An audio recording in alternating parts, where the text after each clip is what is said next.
సభాధ్యక్షులు, వేదిక మీద ఉన్నటువంటి మిత్రులు, సభకు హాజరైనటువంటి కళాకారులు, కానూరుని తలచుకోవాలనే మాట ఆ తలంపు రాగానే, ఆ తలంపు కాదు, ఒక రకమైన ఒక పులకరింపు వస్తుంది. అలాంటి పులకరింతకు నన్ను గురి చేసినటువంటి గోవర్ధన్ గారు ఫోన్ చేసి కానూరి అన్నారంటే నేను తేదీ, సమయం, వేదిక ఏం అడగల, ఎవరని కూడా అడగల. అంటే మనకి స్రవంతులు ఉంటాయి కదా, ఏ స్రవంతి కూడా అడగల, ఏ ప్రవాహం అని అడగల. ఎందుకంటే తాతతో ఉన్నటువంటి అనుబంధం అలాంటిది. అంటే ముందుగా జనరల్గా మన సభలకు గురించి ఎక్కువ అనుభవం ఉండడం వల్ల నేనేం చేశానంటే 2 అంటే 3 నెలలు, 1 అంటే 2 నెలలు అనుకుని వచ్చాను. కానీ మీరు అందరూ ఆశ్చర్యాన్ని గురి చేశారు. అందులో సకాలంలో అన్నీ మొదలైపోయి సకాలంలో అన్నీ ముగిసిపోతున్నాయి. అంచేత దానికి నాకే పెనాల్టీ వేశారు. అంచేత నా కాలాన్ని నేనే కోసుకున్నాను. వీళ్ళంత తక్కువ సమయంలో మాట్లాడడానికి ప్రయత్నం చేస్తాను. సో అందరూ గుర్తు చేస్తుంటారు, కానూరు అనగానే నన్ను గుర్తు చేస్తారు. ఎందుకోసం అంటే విప్లవంలో అన్నలు ఉంటారు, అక్కలు ఉంటారు, కానీ తాతలు ఉండరు అని.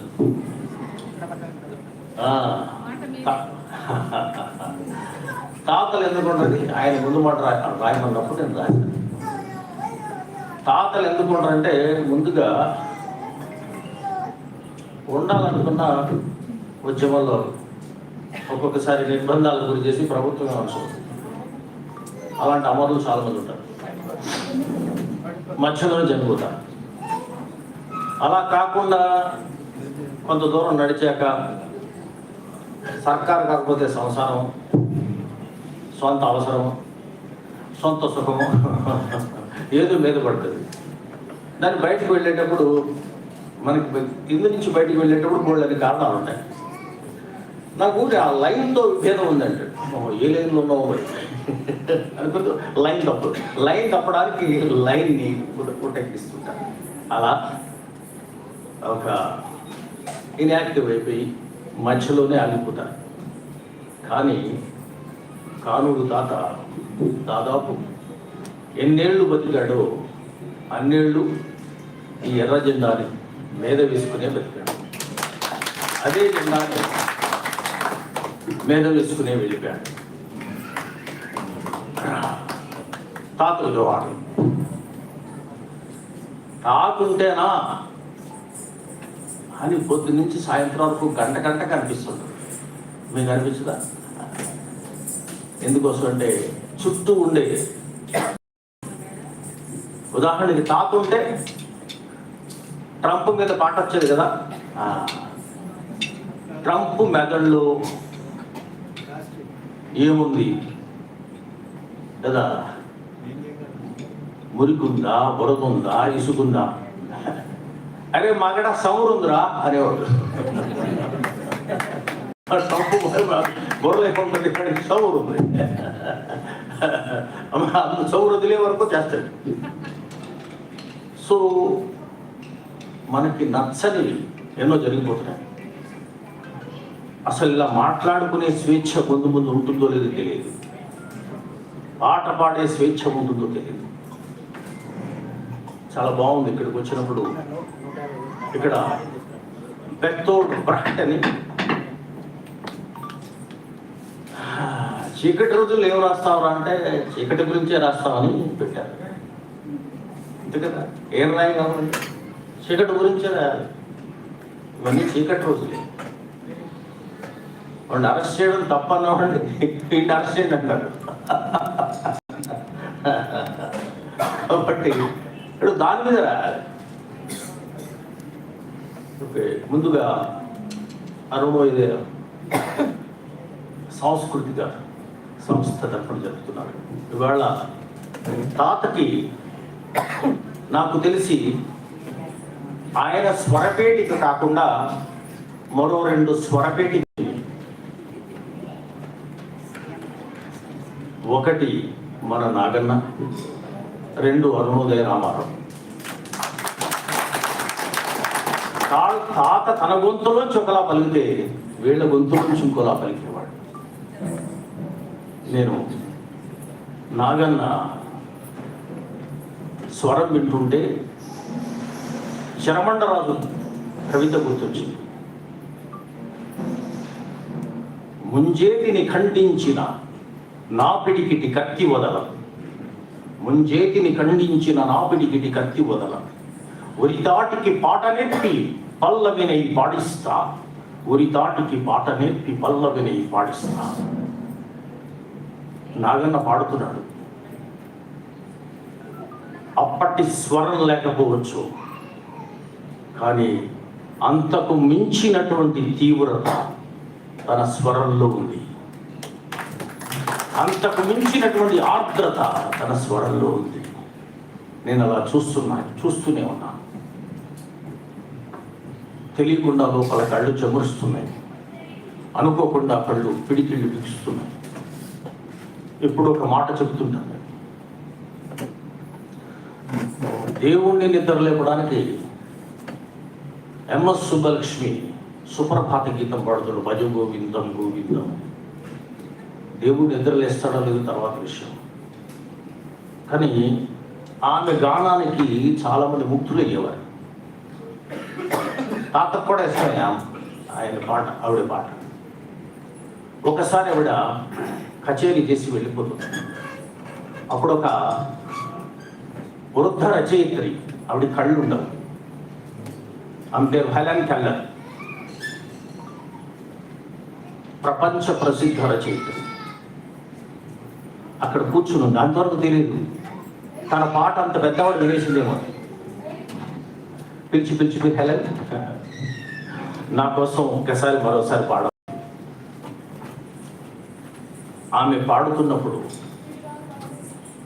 ఆమె వినడం మానేసి ఆమె గొంతు ఈ గొంతు మీద ఇలా తడుగుతుంది. Vocal cords స్వరపేటికలు తడుగుతుంది. తడుగుతున్నంతసేపు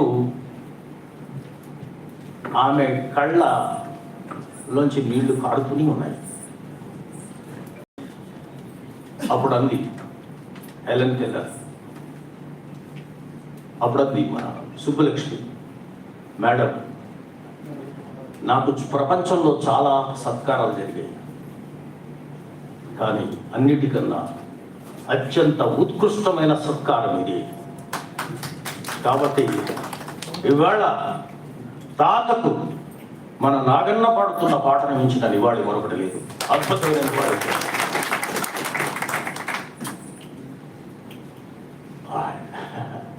ఇంకో స్వరపేటుకుండేది అరుణోదయ రామారావు. ఎప్పుడు ఫోన్ చేసినా ఎవరు అండు చెప్పడు, హలో అండు, హలో అని కూడా అండు, బాగున్నారా అండు, నమస్తే అండు, ఏమండు, ఇచ్చోటనే కదా వచ్చేవారు నాన్న అని కూడా. అప్పుడు రామారావు గుర్తుపెట్టే ఆఫ్రికా అంటే అబ్బాయి పద్యం అవ్వాల్సింది.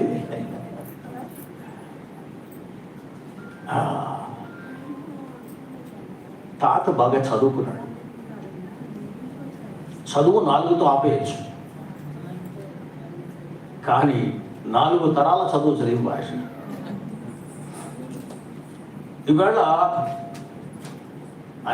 ప్రతిసారి మాట్లాడుతుంటారు, నన్ను ఏదో చమురుగానే అనుకుని పిలుస్తుంటారు, ఇంకేదో కొడుతుంది, ఎన్నిసార్లు మాట్లాడేది ఇంకేం మాట్లాడతాం అని అనిపిస్తుంటారు ప్రతిసారి. మాట్లాడేది తాత కదా. సముద్రంలో ఎంత తోడితే మాత్రం సముద్రం తరిగిపోద్ది, అది ఉంటుంది.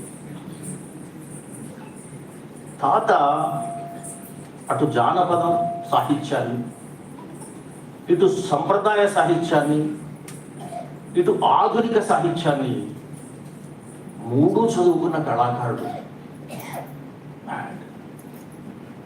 విప్లవోద్యమానికి, కళకి, సాహిత్యానికి పేగు సంబంధం ఉంటుంది.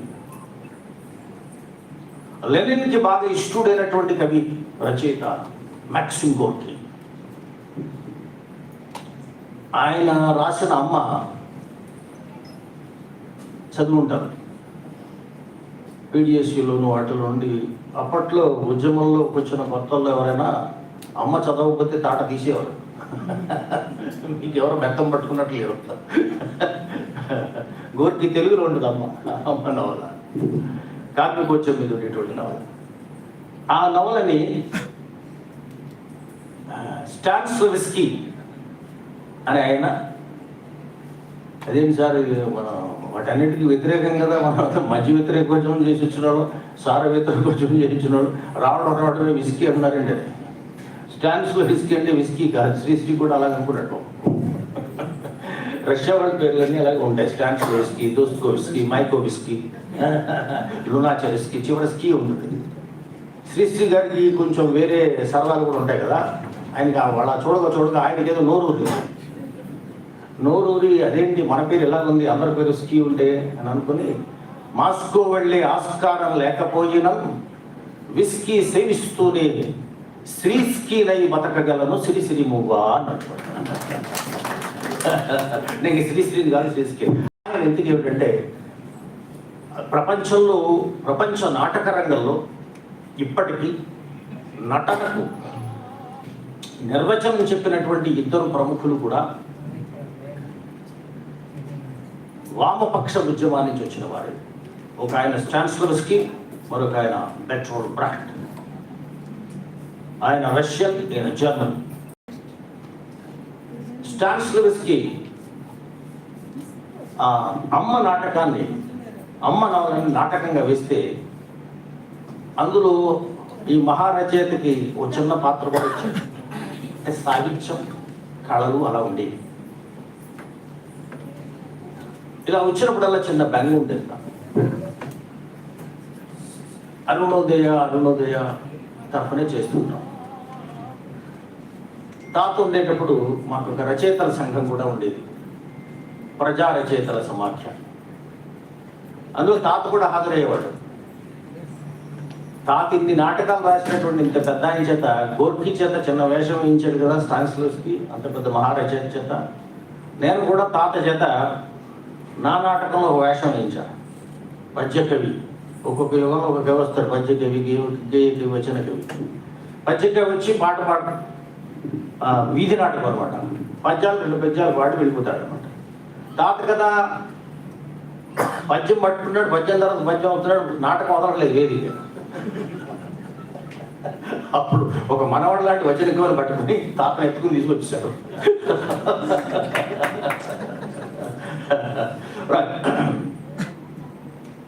ఇది ఎందుకు చెప్తున్నా అంటే, సాహిత్యం లేకుండా కళ లేదు, కళ లేకుండా సాహిత్యం లేదు. ఆయన బుర్రకథలు చదువుతున్నా, మళ్ళీ చదివా, విపరీతమైన అధ్యయనం.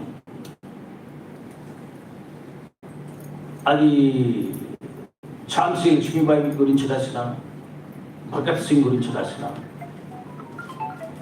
ఇంకా జార్జి రెడ్డి గురించి రాసిన, ఎవరి గురించి రాసిన పూర్తి అధ్యయనంతో రాసేవాడు. అది ఇప్పుడు బుర్రకథ ఏది అంటే లేదు. ఉండొద్దా? ఉండాలి. ఈ కళలన్నీ ఏమయ్యాయి? ఈ కళలు ఎందుకు ఒక కళారూపం అలా మనకి చూస్తూనే వెళ్ళిపోతుంది? ప్రదర్శనతో పెద్దగా సంబంధం లేదు కాబట్టి మనం ఒక పాటనే రాసి పాడుకుంటున్నాం అధికంగా, ఎక్కువగా. కళాకారులను ఉద్దేశించి నేను మాట్లాడుతున్నాను. మనకి చాలా రూపాలు, ఉగ్గు కథ కానీ, బుర్రకథ కానీ, నాటకం కానీ, వాటికి దూరం అయ్యాయి కొంచెం.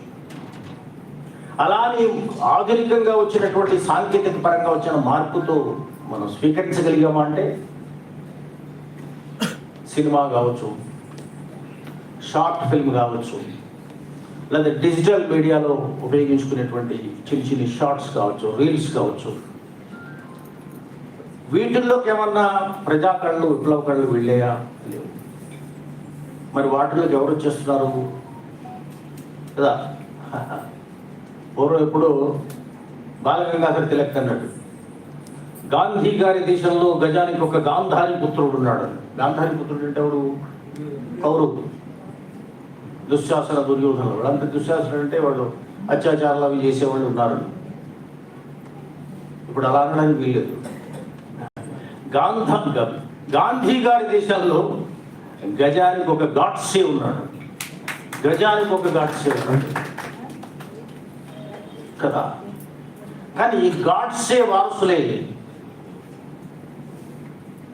పాలకులుగా, కళాకారులుగా, సాహితీవేత్తలుగా, ఫిల్మ్ మేకర్లుగా సంస్కృతిని గడజల్లే వాళ్ళే ఉన్నారు. మొత్తం ఆయుధాలన్నీ వాళ్ళ చేతులు ఉన్నాయి. మన దగ్గర ఎలాంటి ఆయుధాలు సృష్టించుకోవడం లేదు, దూరం అయిపోతున్నాం.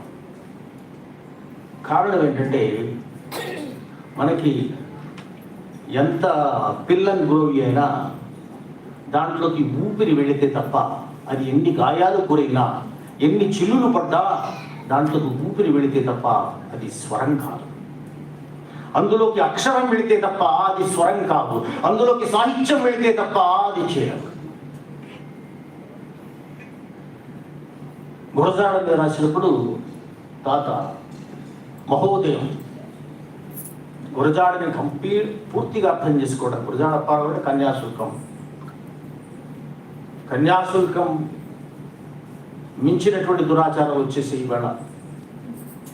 కన్యాశుల్కం పోతే బాల్య వివాహాలు పోతే, వరకట్నం పోతే, ప్రేమోన్మాదం పోకుండా అనుకోండి, పోకుండానే వరకట్నం పోకుండానే, ప్రేమోన్మాదం పోకుండానే పరువు హెచ్చులు ఇన్ని వచ్చేసేది. కానీ గురజాడ అప్పారావు గారు అప్పటి వాడి తాట తీశాడు కన్యాశుల్కం సంబంధించి. తాత దాన్ని పట్టుకుని రాశాడు. దాన్ని అర్థం చేసుకోవడానికి ఆయన కేవీ రమణారెడ్డి గారు రాసినటువంటి మహోదయం చదివి అందులో ఉండే సారాన్ని తీసుకున్నారు. విషయం లేకుండా, అధ్యయనం లేకుండా ఎలా వస్తుంది? నాకు అదే తాత నిత్య విద్యార్థి చివరి వరకు నేర్చుకుంటూనే ఉన్నాడు. మీరు కొత్తగా ఇవాళే వచ్చినటువంటి మన యువకులు ఎవరైనా పాఠం చెప్తున్నారు అనుకోండి, మా పాఠశాల వర్క్షాప్ జరిగేవి, సాహిత్య పాఠశాల. మేము చాలా చిన్నవాళ్ళం తాత ముందు. పాఠం చెప్తుంటే మొత్తం నోట్స్ రాసేవాడు. అయిపోయింది. మరి ఇక తర్వాత క్లాస్లో మగడ ఆగు అనేవాడు. మనడు మగడ అంటాడు కదా. మగడ అంటే ఫెమినిస్ట్ భాషతో చూడకూడదు. ఆయన ముద్దొస్తే మగడ అంటాడు, చెప్పు మగడ అంటాడు. నేను ఆయన కథ రాసుకొని వచ్చాడు. మరి అప్పుడు ఆంధ్రప్రదేశ్ ఎడిటర్ ఉన్నాను. పట్టుకుని ఇచ్చాడు, రాయమన్నాడు. తాత కథ రాద్దామని తీసుకున్నాను. అయితే నాకు నేను ఇలాంటి బాధ్యులు చాలా ఉంటాను. నా బయటికి వెళ్తే అందరూ బాధ్యులు ఉంటాను. సార్ నెల క్రితం మీకు ముందు మాట ఇచ్చాను, 6 నెలల క్రితం ముందు మాట ఇచ్చాను. మొహవాడే కొద్ది ఒప్పుకుంటే రాయలేదు. సో తాతతో అలా కుదరలేదు. తాత లంచం ఇస్తాడు నాకు తెలియదు. ఎంత విప్లవకారుడు లంచాలు ఇస్తాడు రా బాబు అనుకున్నా. నేను రాయడం లేదని లంచం పట్టుకొచ్చాను. అదేంటిది? గుంటూరు కారప్పొడి.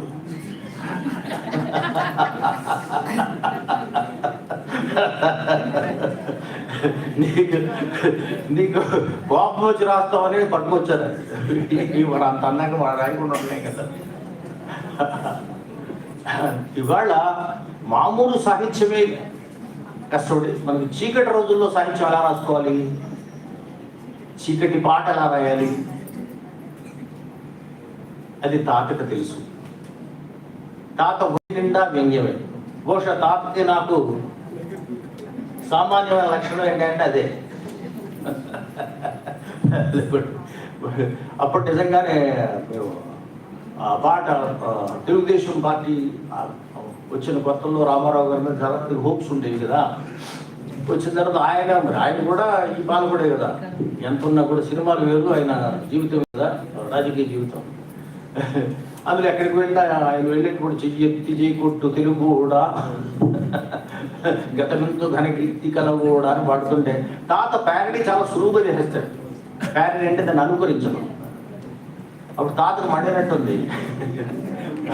కులగజ్జిలిచ్చింది తెలుగుడా గోకి సున్నం పెట్టు మునగాడ.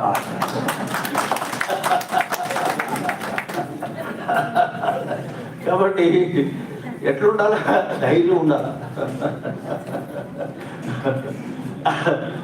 అంచేత అసలు తాతకు లొంగని సబ్జెక్ట్ అంటూ ఏం లేదు.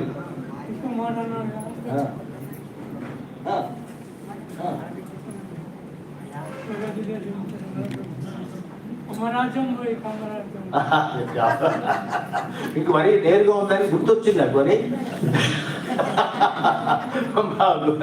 నాగర్ నవ్వుకోవట్లేదు. గురువుని ఒక్క ముక్క కోసినా నిన్ను కోస్తానంటాడు. అమ్మ రాజ్యం పోయి కమ్మ రాజ్యం వచ్చింది అని అన్నాడని అది ఎందుకు అంటాడు.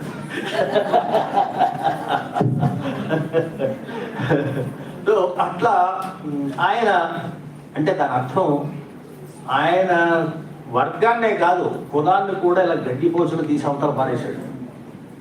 తాతకి అసలు చూద్దామని అలాంటి వాసన పొరపాటును కూడా అన్ని ఏళ్లలో ఎవరికి కనిపించడు.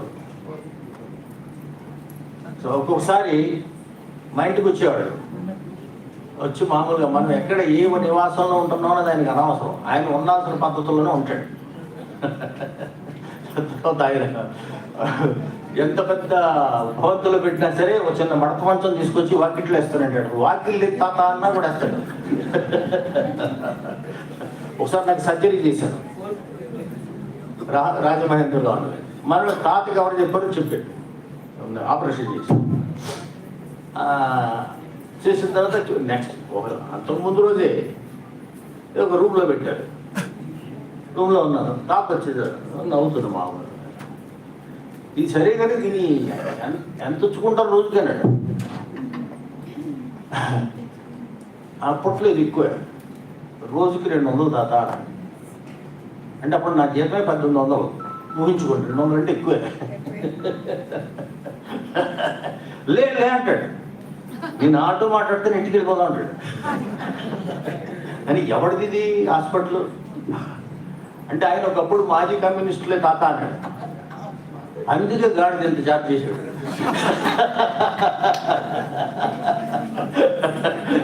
నిజమే తాత. మార్క్సిజం తెలిసినోడు గ్రూపుడి బాగా దిగాడు. జ్ఞానం ఉంటుంది కదా.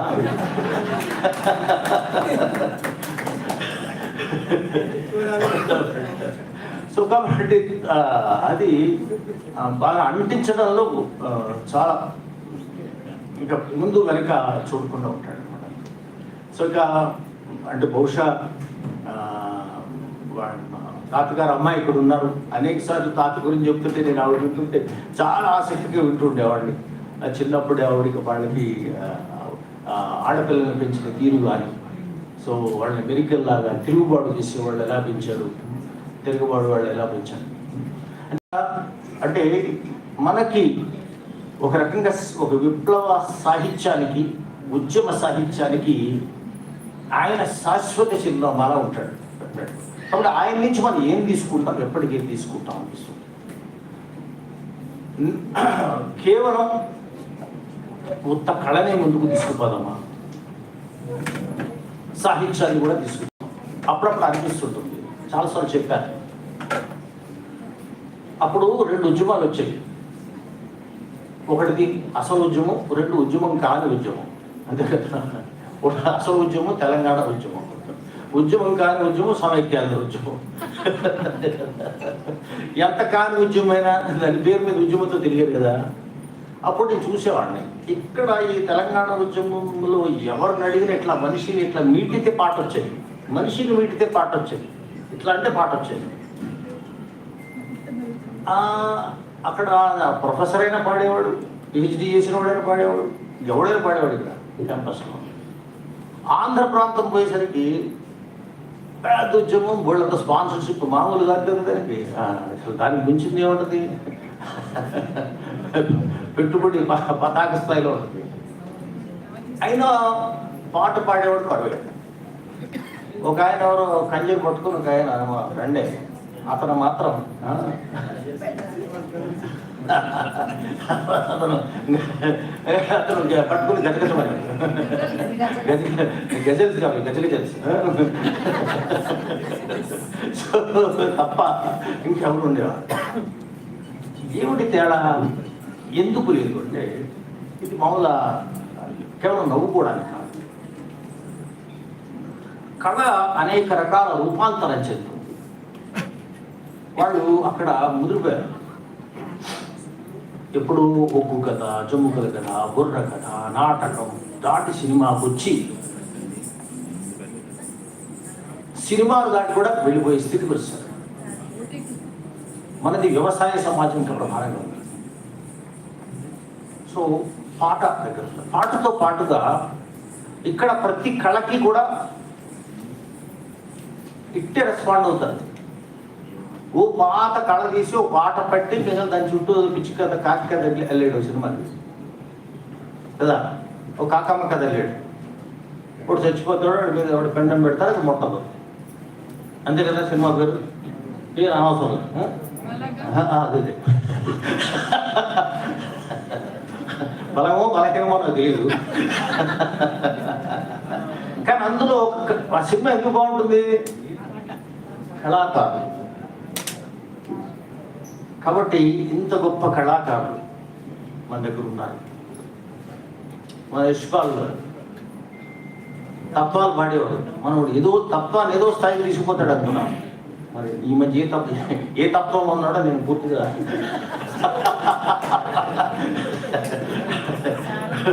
గాయకులకి కంటిన్యూస్గా సాహిత్యం సిద్ధాంతం అందకపోతే తత్వాలు మారుతుంటాయి.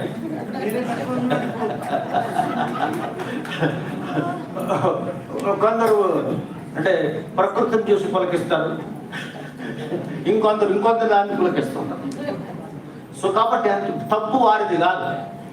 ఉద్యమం వారికి ఇవ్వాల్సిందానే పిల్లని గూగులోకి ఊదాల్సిన ఊపిరిని ఊదకపోవడం, ఇవ్వాల్సిన సిద్ధాంతాన్ని ఇవ్వకపోవడం. ఇవాళ చాలా ఉద్యమానికి లేదు అంటే నాయకత్వ కొరవ కాదు, సైద్ధాంతిక నాయకత్వపు కొరవ, ఐడియాలజికల్ కావు. అది కిందకు దిగడం లేదు కూడా. అక్కడే తక్కువ ఉన్నప్పుడు కిందకు దిగాలి కదా. దించే పరిస్థితి చేయడం. అప్పుడు మనం ఏమంటాం? అందరిని నిందిస్తుంటాం. కళాకారులు నిందిస్తాం, కవులను నిందిస్తాం, అందరిని నిందిస్తాం. ఎందుకు లేకపోతారు? పేరు కోసం పాకులాడుతున్నాడను, డబ్బు కోసం పాకులాడుతున్నాడను, అవార్డు కోసం పాకులాడుతున్నాడను, గుర్తింపు కోసం పాకులాడుతున్నాడు. అంటే ఏమైపోయినాయి?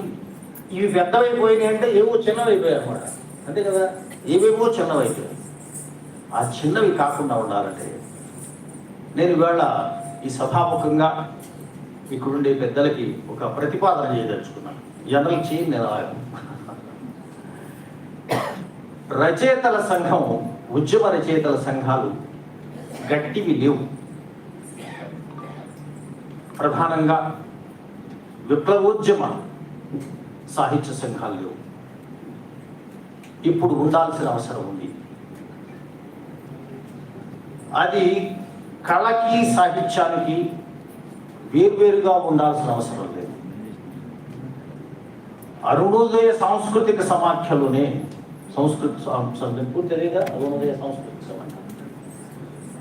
అరుణోదయ సాహితీ సాంస్కృతిక సమాఖ్యాన్ని పెట్టుకుంటే ఏమవుతుంది? మీకు నష్టం లేదా?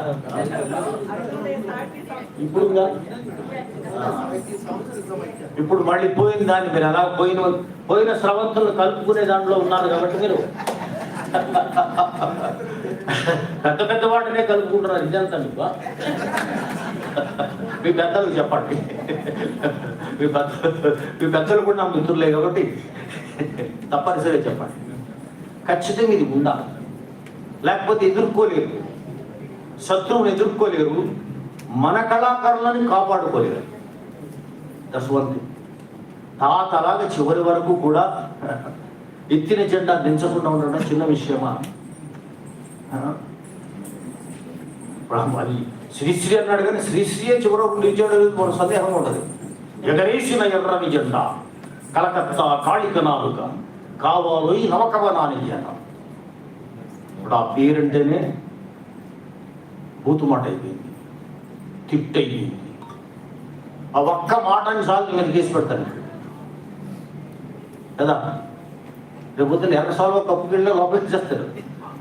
ఏంటంటే నువ్వు ఎర్రసాలువ కప్పును అవుపా పెడతా చేస్తుంది అంటాడు కదా. మరి అలాంటప్పుడు ఒక సాహిత్య సృష్టి జరిగింది. ఎందుకంటానండి, ఇది కేవలం కళాకారుల నుంచి గురించి మాట్లాడాల. బయట సాహిత్యాన్ని చూస్తున్నా, కవిత్వం కాని కవిత్వం వస్తుంది, కథలు కాని కథలు వస్తున్నాయి, నవలలు కాని నవలలు వస్తున్నాయి. వాటిలో చదివించుకునే గుణము లేదు, కదిలించే గుణము లేదు. రాసేయడం. కానీ మీరు జాగ్రత్తగా చూస్తే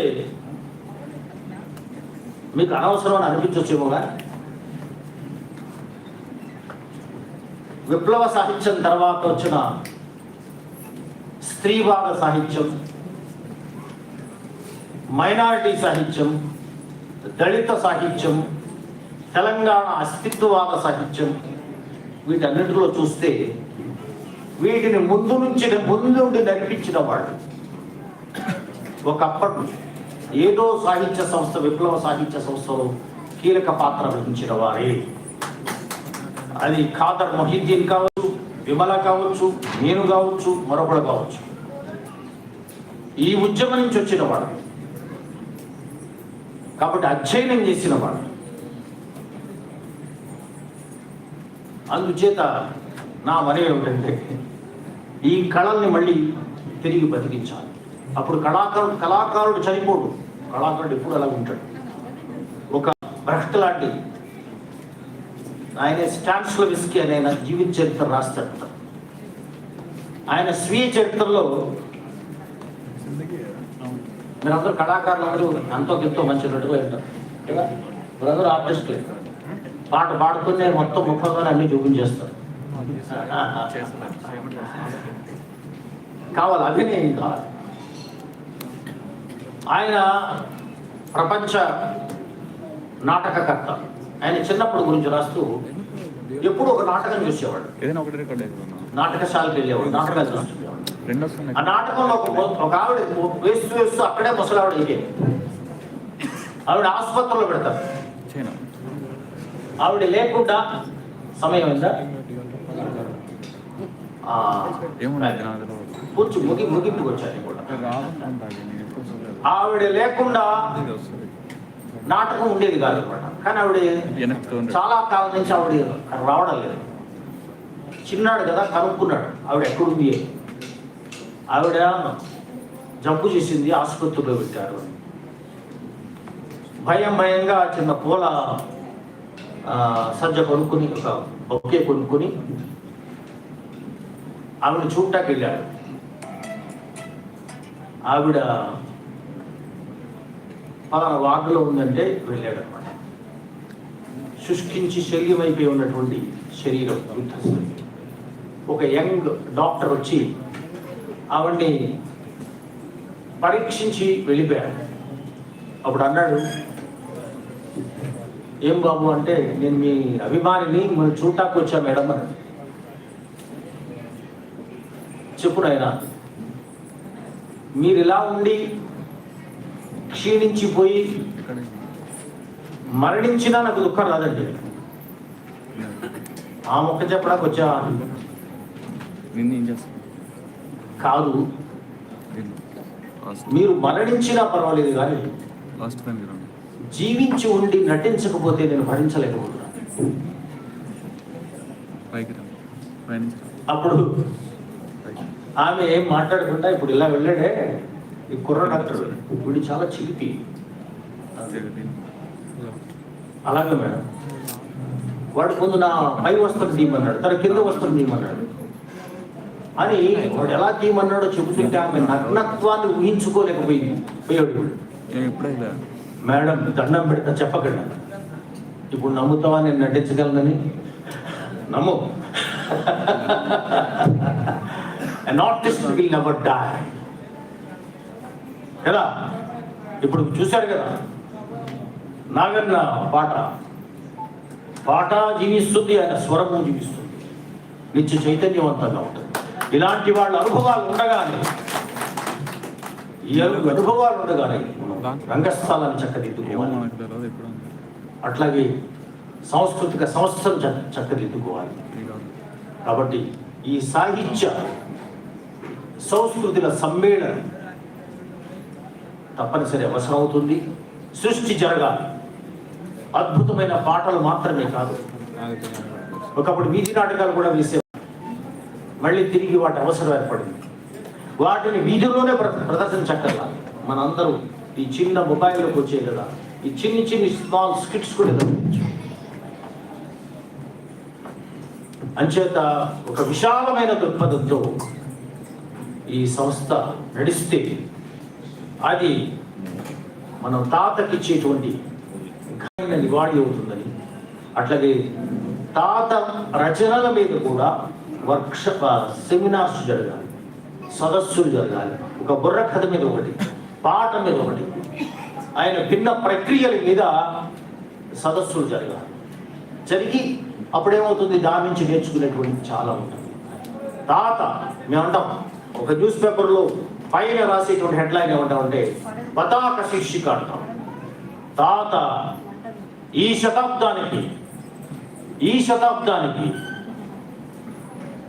శతాబ్దానికి కళా సాహిత్యాలలో ఒక పతాక శీర్షిక పేరే కానూరి వెంకటేశ్వరరావు. జోహార్ కానూరి.